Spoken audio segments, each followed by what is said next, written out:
I would like to start this story by talking about my mother and my father.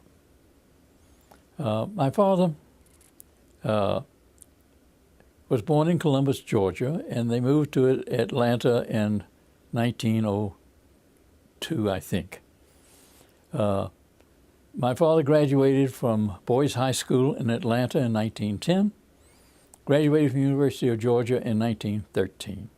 Captain of the basketball team, 5'8", captain of the baseball team, received his bachelor's degree in English, proceeded to Columbia University where he got his master's degree in sociology, and in 1918 he was in the Army Expeditionary Force in France, in Sherman's in Pershing's army. Daddy was well educated, had an eye problem, and when he went in for his examination to become an officer, he knew he had trouble with the eye test, and so the person who took the test just before him told him what the numbers, what the letters were. He memorized those. They switched the chart, so he failed and he became a sergeant in the Expeditionary Force. After the war, he returned to Atlanta, and he went to work for a friend, for a student, for a person that he had taught at one time. And he didn't like business. He said, "I'm a teacher, and that's what I want to do." So my father became a teacher. He taught English at the Boys High School until Boys High School closed. Then he went on and did some work at Georgia State, and later at Auburn. So my father was an educator, but he was a Shakespearean scholar. He loved Shakespeare. He read the Greek classics in Greek. He read the Latin in Latin, and he read in German. So he was well educated. Now, Mama was a student at Columbus High School, and my father was teaching her, and she finished school, got married. So she never went to college, but she became a Shakespearean scholar too. And so I grew up in school every day and night. As a consequence, I mastered the English language. My brother and I, we speak it correctly, anywhere, anytime. And whatever success I may have had in life, I think part of it is because I speak confidently anywhere with anybody in doing that. And Mama, we grew up in the Great Depression. And Mama, she showed us how you can still have a credible life with no money. In fact, there was no money. The city of Atlanta gave IOUs for compensation, and Rich's department store fortunately discounted those, so that kept us together during that period of time. So I would say, as I went through school in Atlanta, I went to 10th Street School, I went to O'Keefe Junior High School, I went to Boys High School, I went to Georgia Tech. All that's in a very small circle, and I walked to school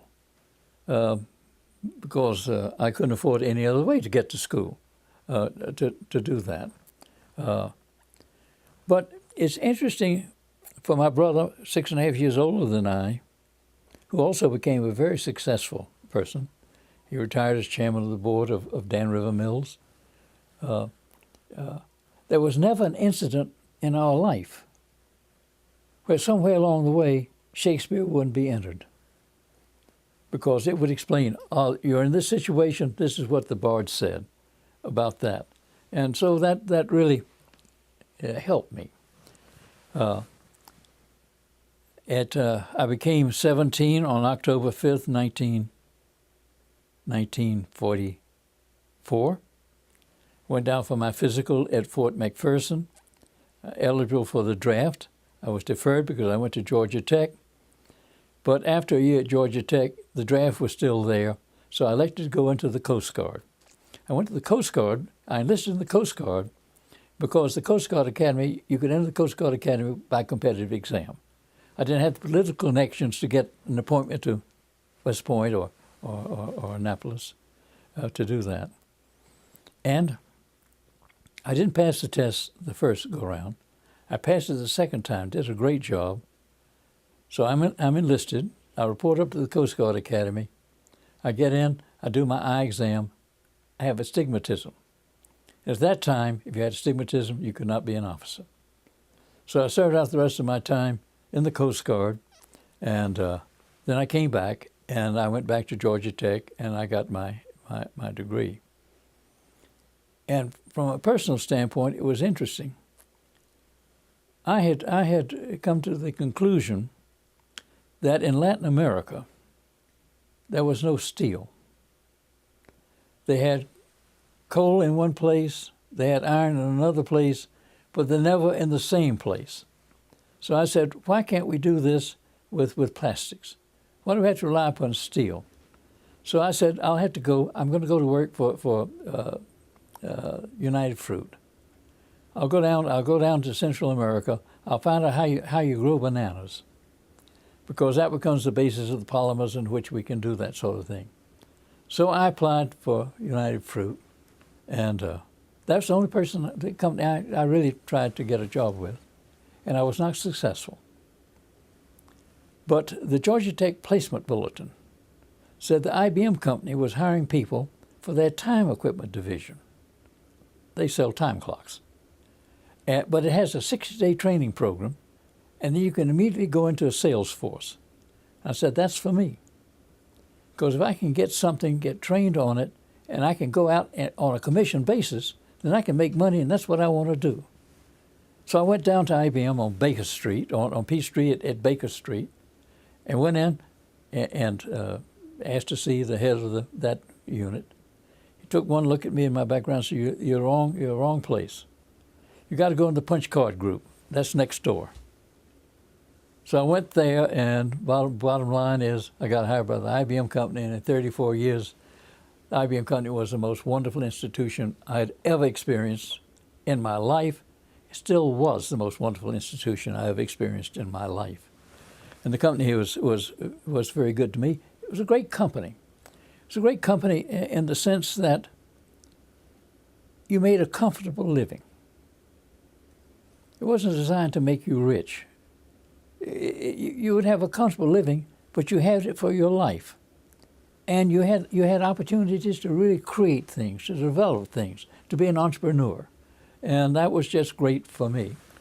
And then the latter part of my life, they gave me significant positions. So I lived in Amsterdam, I lived in Hong Kong, I lived in Tokyo, I lived in Paris, and I had great opportunities in really understanding the world.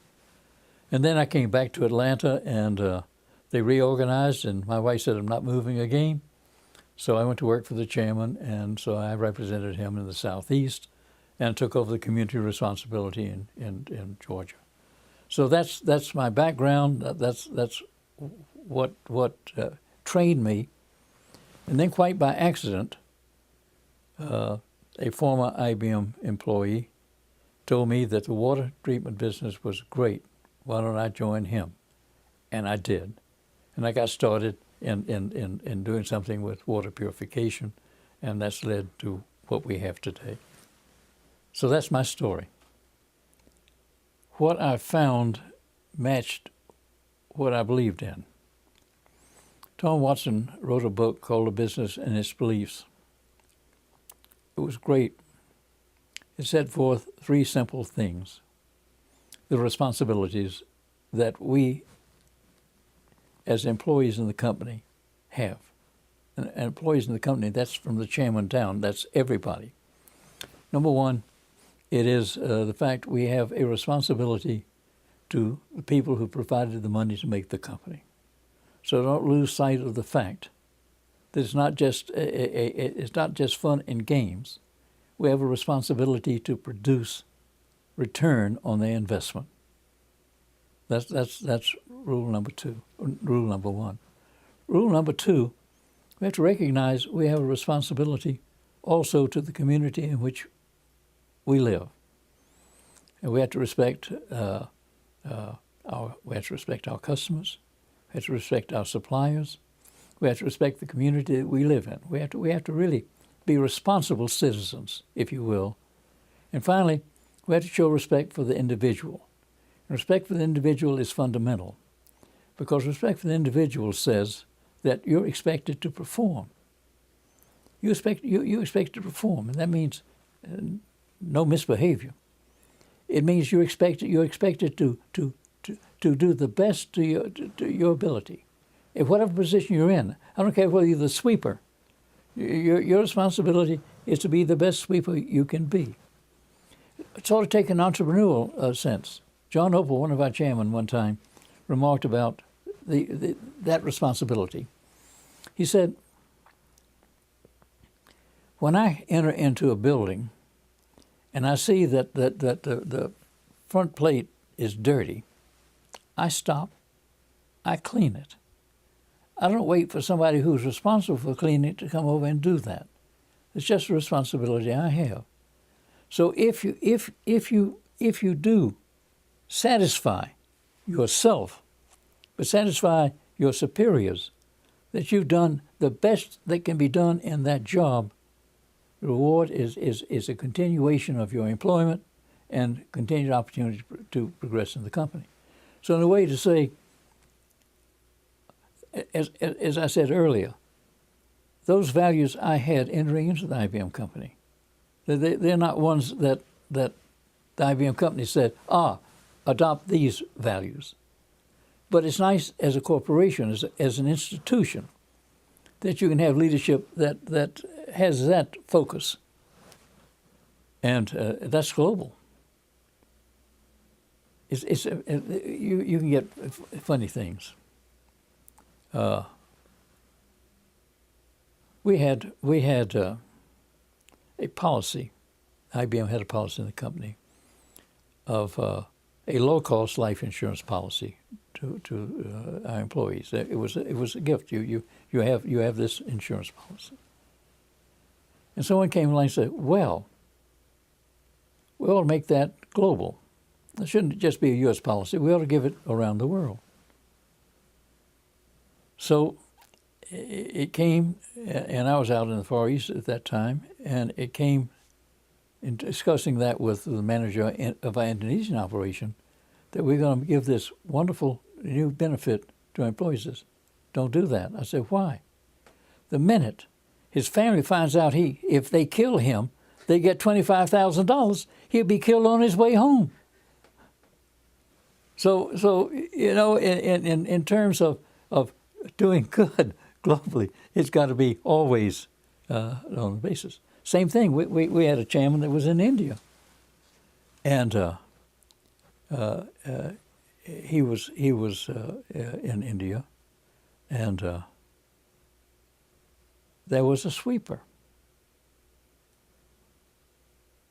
and he was really low caste, treated in a very subservient way. He said, "That's not right. You pay him just as if he were a regular employee in the business." And the caste in India was with all of its untouchables associated with it, was an unknown. We're going to do that. Well, the stories that I can tell about the IBM company. One day after the war, Mr. Watson Sr. was making a visit in Italy. And he went out to the plant that we had restored and what have you, and went in the washroom, and there was no soap. He came out, "Why is there no soap?" "Well, if we put soap in there, the employees will take the soap home." He said, "Well, put soap in there and let them take it home. Just buy more soap, because that's the right thing to do." So you asked me a question about the values, my values, and I hope that gives you some insight. Absolutely, great. But do you have any other stories like that you want to tell that are examples of ethical behavior where you would learn something or be able to apply a principle that you might be able to pass on to other generations, or an example of something kids can learn from? I think it was Kathy, testifying before Congress after the Enron affair, and the subject was we should pass laws outlawing misbehavior. And his answer was, that's ridiculous. That's ridiculous. You either have ethics or you don't. To pass a law, to think an unethical person is going to obey it is a height of absurdity. And he's absolutely right. It's always, I think, it's always a dilemma that an executive bears.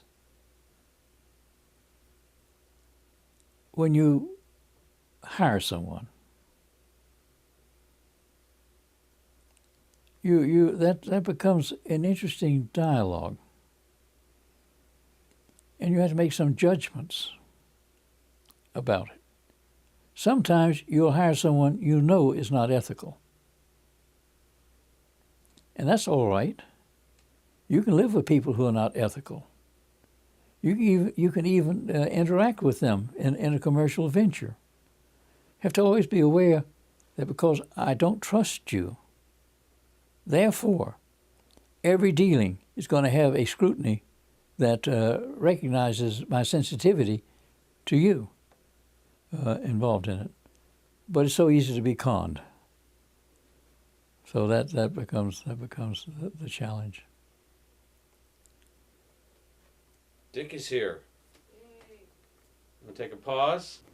And said, I want to speak with you Tuesday morning on the numbers for Mexico, Central, and South America, because I want to sign a license agreement. So I just talked about those things. And he asked me, I said, did you learn something from that? I said, no. That's simply to confirm what my basic beliefs were entering into it. But it's nice that the company I associated myself with had those values. And we talked about, it's interesting. The company when I joined it was an integrated company. We had the technology, and we had the ability to provide service and support. And we had a service bureau so you could rent it on time. Then the antitrust came along, broke it all apart, did all those kind of things that dismantled it and what have you. Then we went through Opal's extravagance. Opal really believed we'd be a $100 billion company in 3 years. We're not $100 billion yet, but he hired and built plants like we're going to be $100 billion in 3 years. And that created the platform that finally led to Acre's demise and Gerstner coming in and what have you. That was involved in it. But now with Palmisano, it's back like it was. I look at the way IBM company is running today and say, my God, that's a company like the company was when I joined it. I mean, it is exactly the same thing. So to say back, its complaint changed. Well, it changed a lot from start to where it is now, but it came back. At least that's my assessment of Palmisano. So the things you left home with, basically, is what you found as a young man after coming out of the Coast Guard. Yes. Yeah. Well, it's interesting. Even when I was back at Georgia Tech, and I didn't know anything about punch cards. I really wasn't involved in that. But I had a friend who worked in the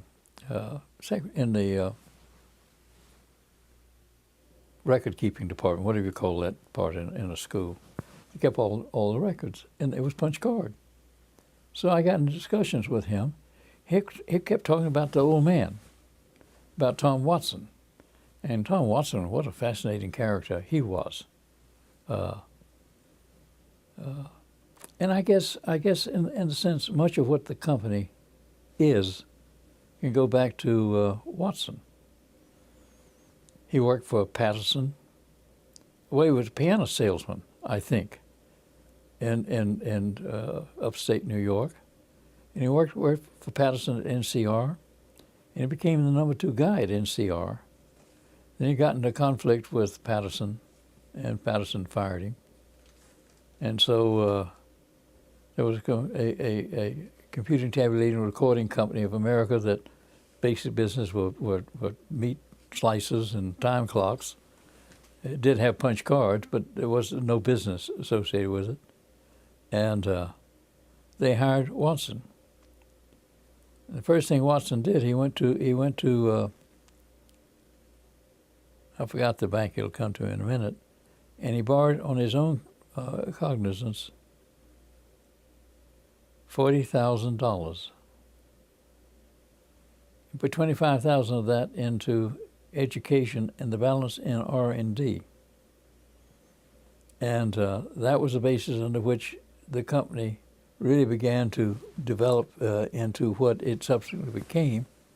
And he had the foresight when the Depression started not to fire anybody, but keep everybody working making punch card machines when Social Security passed.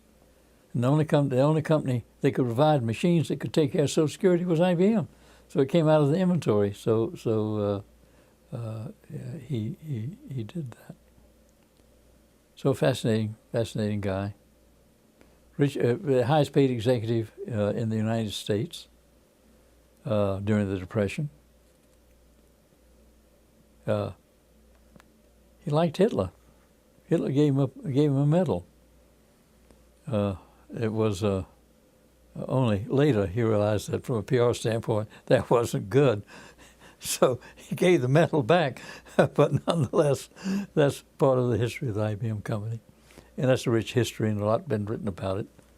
So I won't say more than that about it. What was the state of IBM when you joined? We had, I think there were 25,000 employees when I joined. I think that was the number. And the rest is history. How did you end up with IBM Asia? What? How did you end up with the opportunity to do IBM Asia? Oh, all those things are funny. I had a rabbi, Albert Clemens. When I first got hired, the branch manager, I had to be approved by the district manager. So Clem was the district manager. So I went down in the old Lowe's Grand building. And so he said, okay, hire him. And then I got hired, and first a big assignment I got was to go to Poughkeepsie. And that's when we were starting the computer business, and I worked on that sort of business. Well, Clem's the guy that got me that job. And then I did some other things and what have you. And then I went to the charm school. And after that was over, I did so well in the school, Clem wanted me to come in and take over the school, and I wasn't interested in that. And then he said, because Dick Watson, Tom's brother, had the international side, wanted a charm school, and he decided to put it in Amsterdam. And so Clem said, I want you to take that job. And so I did. So that's where I got into the international side. And I was working away, doing all those sorts of things. Had responsibility for all of the executive management training around the world. And Gil Jones was the chairman, and so he came through on a visit one day. No, it wasn't Gil that came through. Gil came there a lot.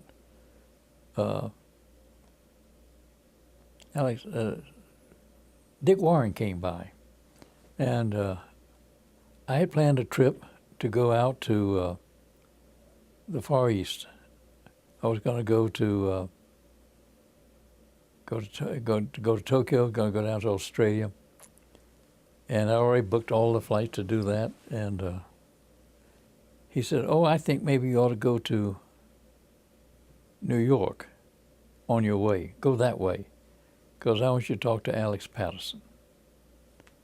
So I went to New York to see Alex Patterson. Alex says, I don't want to see you. Gil wants to see you. So I went to see Gil, who was in the chairman. He said, no, I want you to go and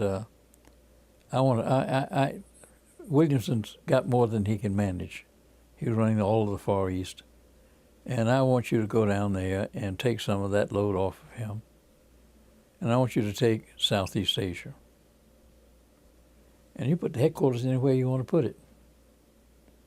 You can put it, put it in Hong Kong, put it in Manila, put it in Kuala Lumpur. I don't care where you put it, whatever you want to do. So I said, okay. So I didn't finish my trip. I went back to Amsterdam. And Joyce, of course, was shocked. Why are you back? Did you get fired? And I said, no. In the meantime, Williamson had called and says, oh, no. Gil didn't know what he's talking about.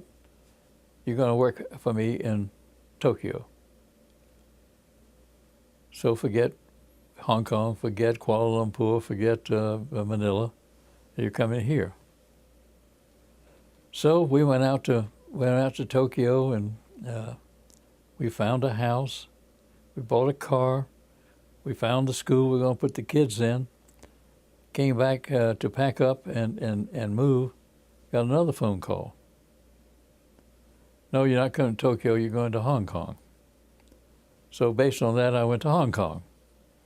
And then I got in Hong Kong. They liked the way I was running things, so they moved to Tokyo, and they made me run more of it. And then they wanted me to come back and help out in New York. And I took over a thing called Management Systems. That was an interesting job. Number one, I had a small OR group. And we did some really exciting things in the OR group. And we were trying to reorganize the company and move, they wanted to move the international headquarters from New York to Paris. And so my predecessor went up to the CMC, Corporate Management Committee, made a great big presentation to move it there, and they say, hell no, you're not moving it there. So that ended that. So then I took over, and the bottom line was we got to do something.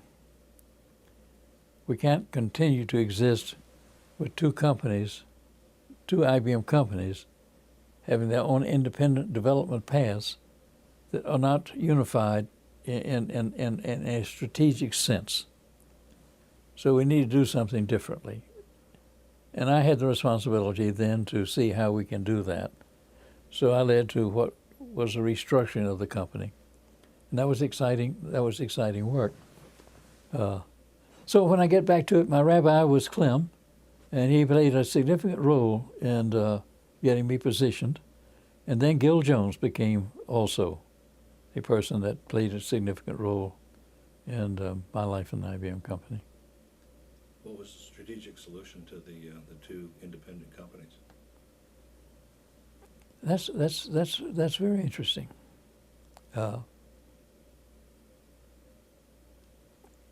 We had within the company, we had the development groups had the responsibility for the strategy, and that involves with the products, the timing of the introduction of products, and all of that. And then you had the people who had, in fact, to then take that strategy and make it happen, convert it into dollars, what have you. So the decision was, how can we integrate the requirements around the world into the development group, and then find out the execution geographically. So that's the way we did that. And so we created a European group, Europe, Middle East, and Africa, Africa and Middle East. And we did one for the Asia Pacific that was involved in it. And and that basically is that's the way we did that. But you know, it's interesting how things happen. Learson was chairman, and as part of this whole restructuring, it is who are the players. And at that point in time, you had Gordon Williamson, who was in Paris heading up the European operation. And we had Frank Comiskey, who was a guy that was very big on the other side, the development side and what have you. And so we had to make a switch in doing that. Well, somewhere along the way, it came down about who would be the new players. Comiskey would head up the European operation, and Joe Beard would be his assistant. And Gil and I had to go see Van Leersen, who was the chairman. We didn't go for the whole committee. We didn't want to be shot down. So we went directly to him. He said, I don't want 2 Americans over there to do that. You can have Comiskey find somebody else. So Gil turned to me and says, find somebody else. I said, okay, Cap Cassani. So just like that. So Cap got the job. Cap later became vice chairman of the IBM company. It was the right choice to do, but you know, isn't that odd? Isn't it odd that in a discussion at that level, who's gonna be the managers over there? You're not going to have 2 Americans. Turn to me. Give me a name. I don't know if I could have come up with another name, I guess, but so anyway, that's I guess that's the way large corporations work. Now you talk with Ratliff; he's run a large corporation. You talk to Oz, run a large corporation. To what extent do they echo any of the sort of things that I've just said? Exactly. You have to understand that the IBM company was unified, and we had development groups, and we had a budget. We can only spend this much money on development. And every time they came up and prioritized, there was never anything to develop small systems. We just ran out of money. So the decision was made, well, we'll make 2 pies. So we'll give you this much for the big pie, and we'll give this much for the little pie, so we had 2 pies. So we came down where we had a thing that was called the General Systems Division. And that had, it had typewriters, had clocks to the extent we had any clocks left in it, and it had punch cards, and it had the beginning of the computer elements in it, the 1401. But part of the whole thing was we had a punch card inventory paying rental revenue, and that was going to be ultimately displaced. But that rental revenue was paying the rent while we tried to develop the rest of the business. So it was interesting how you managed to tie those things together. But in the General Systems Division, we had 2 plants. One was in Rochester and one was in Boca Raton. And in Rochester, that's where they developed the 1401, which was, you know, a key product. But we had an electric typewriter. And somebody says, I can put a chip in an electric typewriter, and I can make it into I can put a Fortran in it. So I can make it, you know, a really a mini computer, if you will. And that was a good idea. We had that.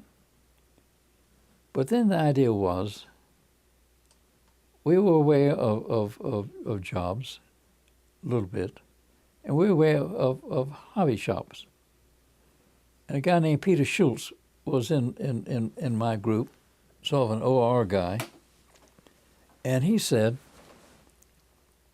I think we should do these things. No, and I think we should select somebody to take responsibility for developing a personal computer. And Don Esther is the man that was selected. And number 2, we should go to the corporation and get freedom.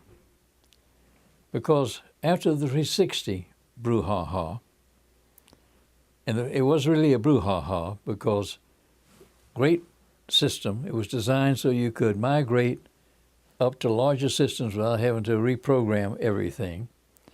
And the salesman were told it does all these wonderful things, and that's good. And the engine and the R&D guys told the manufacturing guys, here's what it is. So they said, okay, we can do that. And the service people were told this sort of thing. But the bottom line, when it got into the real world, it was a mess. The salesman sold it for things that it couldn't do. And the manufacturing people said, I can't build it to those specs because of cost. So the service people said, if I can't have these things, it won't work. And the marketing department said, well, what do we do? And so the bottom line is, Watson said, we're never going to have this again. How many times do CEOs say this is never going to have this again? So the way we did that, we came down and we said, we're going to have checkpoints. So nothing's coming out of the door until all of the units come together and agree. Well, in the bureaucracy, the safest thing to do is to say no, and just escalate the decision up to the top. So, and that's what happened. Well, that's not speedy. That's not speedy. Then for software, we're going to have phase review. So that means every time you're going to move, down the next step, same thing. Everybody get around the table, everybody agree, everything get escalated. Well, that worked. I mean, that worked. But if you want to be swift, if you really want to move, you can't do that. So the secret then for Estridge was freedom. And Big Blue agreed you can have it because it's a hobby shop. Not going to be any impact to us at all. And so that's the way Estridge was able to then develop the PC. I mentioned earlier upstairs about Marshall Phelps and his book and what have you, about how it came along, because Gates had a dream. He had 12 people, and he said, I think I can make a computer. I think I can do that. Well, I can make the software for a computer. I can't make a computer. Well, Estridge had a dream for a computer, so the two of them worked together in trying to do that. When it came to decision time, Estridge said, I got 2 competing bids for making the software. And Opal, the chairman, said, when he found out who it was, said, oh, well, give it to Gates because his mother serves with me on the United Way of America board, and she's a good person, give it to him. They came back, well, do we want to own it, or do we want him to sell it? It's risky, let him do that. So the bottom line is that made Microsoft, and that's a blessing to the industry because of the way it went. And it's just fascinating as a corporation to see how Estridge was able to take that PC from nothing to $4 billion in 5 years. Unbelievable. And then Big Blue woke up, because Big Blue had the glass house. Anybody wanted anything done had to go to the glass house. They had to get in line. Well, suddenly, there were people who were dependent upon the glass house who kind of said, here's a PC, so I can keep in touch with the glass house and I can do my own thing. Next thing, they woke up and realized all those idiot terminals are being discontinued. Oops. So they took it over. It killed the PC in 2 months, simply because it had to go into the PC. It had to go into the Big Blue auto entry system. That just became impossible. Did mainframe take that over? Is that where it went? Oh no, it survived. It monkeyed on. It monkeyed on even when Gerson came in and had it at the end, involved in it. But no, it just took a different dynamic. The sales came differently. But again, it's just, well, to me, it's part of the fundamentals you talk about. And I'm sure I'm repeating myself a bit. But I looked at several things. Number one, I looked at John Emley. John Emley built Management Science America into a really very successful business. He had a software group that developed, if you will, a Mapix. That's all he did. He developed a Mapix for Big Blue, because Big Blue didn't make any application software. It just did that involved, and we had more programmers in Atlanta than Emley ever had. I mean, for example, you're looking at manpower to do things. We had it, but you had, on the one hand, you had Emley, the entrepreneur, versus IBM, the bureaucratic colossus. Well, he came up, when he finally sold it out, I think he got about $100 million out of it. That's more money than anybody in the IBM company, including Watson, had ever made. And the lessons that you learn in the end, well, I'll illustrate it. Estridge had this great success, and I was in a conversation with Opal, and he was then chairman. And he says, "I want more successes like Estridge." I said, "Well, we all do. We all do. Are you prepared to let him get rich?" I mean, the discussion really was, he's taken the risk. In IBM, you take risk and you fail, you pay a price for it. And you expect that. I mean, that's the expectation. On the other hand, if you take the risk and you're successful, can you break the bank? Oh, no. Because he didn't do that alone. He rode on the back of everybody else in an IBM company that's supporting him. Therefore, in large corporations, and I'll ask you whether in the military it's the same. In large corporations, prudent, sane managers don't take risk because it doesn't pay. It does not pay. Therefore, it never moves swiftly. I am blessed. I'm blessed because I am a fast reader. And I have a love of history and a love of science. And I have my grandson. And he's now he's finished his sophomore year, so he becomes a junior next year. And Philip and I have I think a good relationship because we have common interests. And I think about him often. And so I sent him the new biography of Andrew Carnegie. And I said, "Philip, I think this is a big book, and you don't have much time to do anything with big books. So it's in your library. You'll find a time somewhere along the way." And what you'll find from Andrew Carnegie is, number one, how a ruthless guy who really was at the Homestead Mines and all that sort of stuff, really did that sort of thing, who after he had made all of his money, turned around and gave it to charity. And not only did he give it to charity, he gave it to charity in a meaningful way, because the Carnegie Prize is still awarded today as one of the most prestigious things you have to have. So I think you ought to have that. But also think you ought to read Andrew Mellon.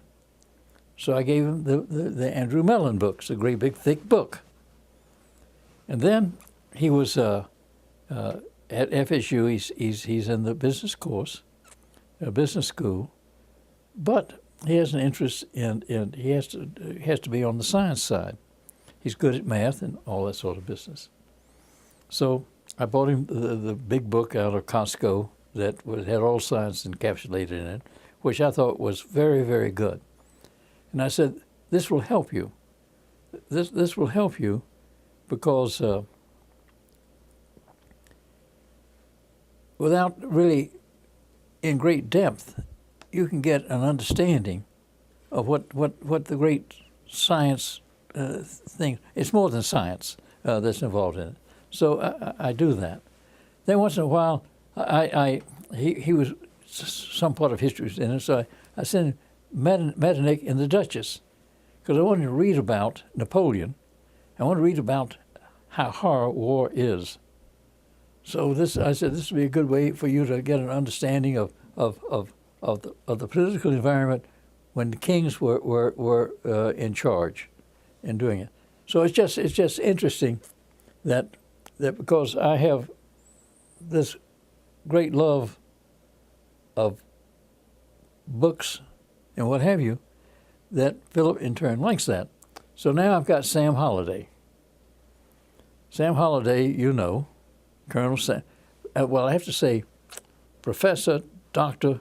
Colonel Holliday, to put it in the proper order, has now done this treatise of his. And he said, I'd appreciate if Philip, a young man, would read my treatise and give me his reaction to it. So I got Philip, and I said, I had him, he was at the house, as read chapter 7. So I read chapter 7. That's about torture and enhanced interrogation, all that kind of stuff. Now he's got the whole thing. I said, read chapters 25 and 26. Because what as you know, what he did, he took 1 year's experience in Korea as a foundation for beginning to understand warfare, and how he, in fact, then was able, out of all of the post experience in Korea, to arrive at the point where he can vividly display the challenges of warfare. And so I'm trying to get him to do that. So that's a little rambling answer to that. What are the values that you think that you've given to Philip, that you think that he carries on? Well, number one, his mother and father have already implanted upon him the responsibilities of good citizenship. No question about that. Number two, he thinks correctly in the areas in which I think. And so that's being a good conservative, protector of the Constitution, kind of a guy that's involved in that. So he's got that. He's got a good personality. And I think that's important. And he enjoys life, but he's responsible. He understands. I've got a car, and my responsibility with that car. And yes, he drinks, but nothing in any way that would be in excess. You know, it's moderate in that regard. So I say, good, solid guy. And he's got they are half brothers and sisters, but they are all very close. And his brother is exceedingly successful, and that's a good role model for him. So we are very happy with Philip. Well, it's interesting, isn't it? The challenge falls in two categories. One was the mad cow. You know that story. And now maybe we'll get fish one day. The other one was Ken Hughes. And Ken Hughes was a person that, from the beginning, was a question mark in my family's mind. Was not mine initially, I first met him before we ever went to the path where I met you, and he was at Georgia Tech, and we're using an earlier technology, and we prepared some things, and so he was helpful, did good things. I thought he really was very good. And then we came along, and he had left Georgia Tech, and he was at Kennesaw. And I looked him up again because we had another piece of work we wanted to do. And we got him to work with us. And we owed him some money, so we paid him with some stock. And then he said, well, to do more work, I have to have more stock. So we gave him some more stock to do that. And we proceeded with our development program. And then we got, the good news from Ken Hughes is we got to get to meet you, which brought the whole new arena into us. And I'll get to you in a few minutes. Oh, no. So we got into a whole new arena with us. Then he came and he made a demand on us that said he wanted really half of the business. And we said no. And he threatened to walk away. And we said bye-bye. Then he came back and said, I don't really want to go away. Well, he inflamed Joyce, as you well know, and she came in and had that great big brouhaha. Upset Shelley. But Shelley finally said, I think we ought to give him another chance. Art never did. Art says, the guy is no good. I'll never have anything to do with him. Never, ever. He never deviated, not once, in that regard. But nonetheless, I did, and we did work, I thought, well together. And then, of course, he came along where he stole, and we had to fire him. And that painful episode continues until this day, and trying to get that out of the way.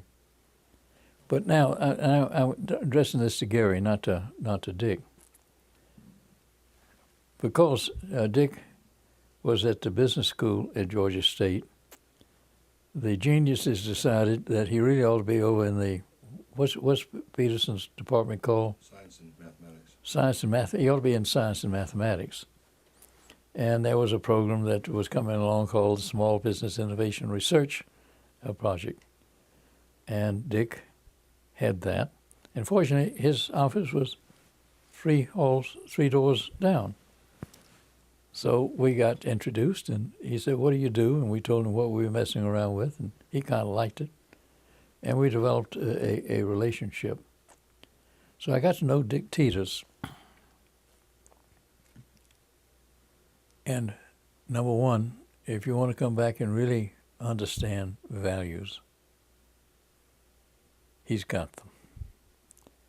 But I like him. I like him because he's imaginative, creative, innovative. He took the Small Business Innovation Research Program, and out of that, he established a network throughout this state that really is invaluable. If you really want to come down, that in the end, business works finally, ultimately, based on the connections you have. So whatever the topic of the moment may be, and they vary, as we well know, where can you help me with so-and-so, it's there. And he's got that, and he brings skills and talents honed out of, well, you've got his own interview, so I don't have to give you that, because he's already told you what his own values are.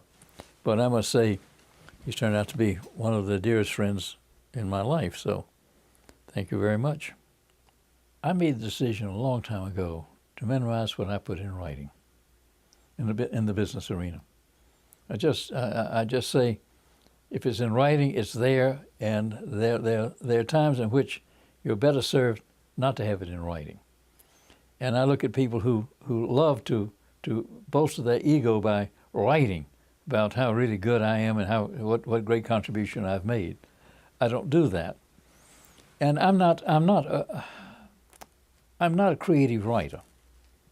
The idea that I could sit down and visualize a plot and be able to really craft that into something that would be exciting to read. I can write, and I can net it down, and I use correct English in what I do. But the idea of really trying to compose something, I don't. I don't know whether you found that in others or not. But I know in IBM there are people who just love to write. And boy, does that create problems when you get into court. Well, in the antitrust suit, the last antitrust suit, the one that Reagan finally solved for us, the problem was that the prosecutor, had bits and pieces of information that were in writing that he would bring in to the court. And the company took everything we'd ever written and digitized it, organized it. And so they would introduce something in it, and our attorney would scribble something, hand it to an aide. When around the corner there was a computer over there, guy, full time, was there. We go, so-and-so. He would come back and said, you said so-and-so, so. Well, you have to understand, blah, blah, blah, blah, blah. So this was out of context because here's the reality of what happened.